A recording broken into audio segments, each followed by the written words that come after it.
Assalamualaikum warahmatullahi wabarakatuh. Perkenalkan, nama saya Nadia dengan NIM 1345301230001. Di sini saya akan menjelaskan judul saya yang pertama itu gambaran kadar ureum pada pasien gagal ginjal. Ureum adalah produk akhir metabolisme protein yang seharusnya dikeluarkan melalui ginjal. Pada pasien gagal ginjal, proses filtrasi menurun sehingga ureum menumpuk dalam darah. Oleh karena itu, pemeriksaan ureum sangat penting untuk menilai derajat gangguan fungsi ginjal. Kadar ureum yang tinggi dapat menggambarkan tingkat keparahan kerusakan ginjal. Dengan mengetahui gambaran kadar ureum pada pasien gagal ginjal, tenaga kesehatan dapat mengidentifikasi apakah kondisi pasien perlu penanganan intensif, modifikasi diet, atau tindakan seperti hemodialisis. Angka kejadian penyakit gagal ginjal selalu meningkat. Jumlah pasien gagal ginjal meningkat setiap tahun. Hal ini meningkatkan kebutuhan pemantauan laboratorium termasuk ureum dan evaluasi kondisi pasien, pemilihan terapi, penentuan kebutuhan dialisis. Pada kasus gagal ginjal yang parah, pasien memerlukan hemodialisis untuk mengganti fungsi ginjal dalam membersihkan ureum dan zat sisa lain dari darah.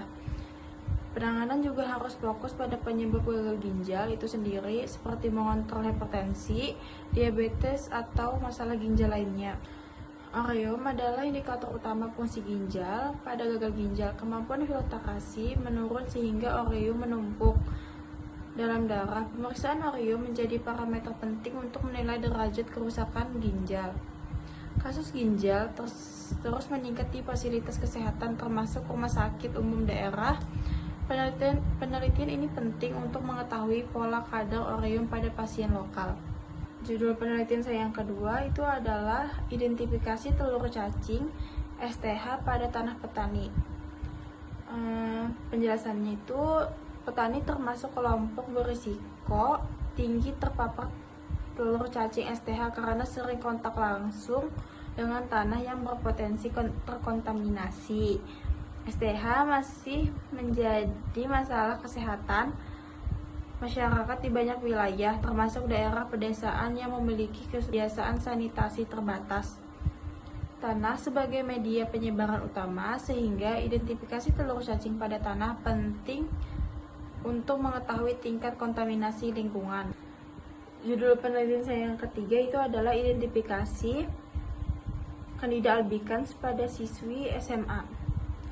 Candida albicans merupakan jamur oportunistik yang dapat menyebabkan kandidiasis, terutama pada usia remaja dengan kebiasaan hidup yang kurang higienis. Remaja sekarang rentan mengalami perubahan hormon, penggunaan antibiotik dan pengawasan, kebiasaan makan manis, dan aktivitas padat yang dapat memicu pertumbuhan Candida.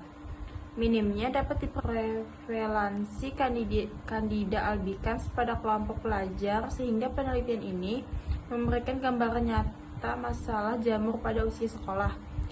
Lingkungan sekolah merupakan tempat padat aktivitas sehingga potensi penyebaran jamur cukup tinggi, misalnya melalui peralatan bersama, kelembapan, dan ventilasi yang kurang baik.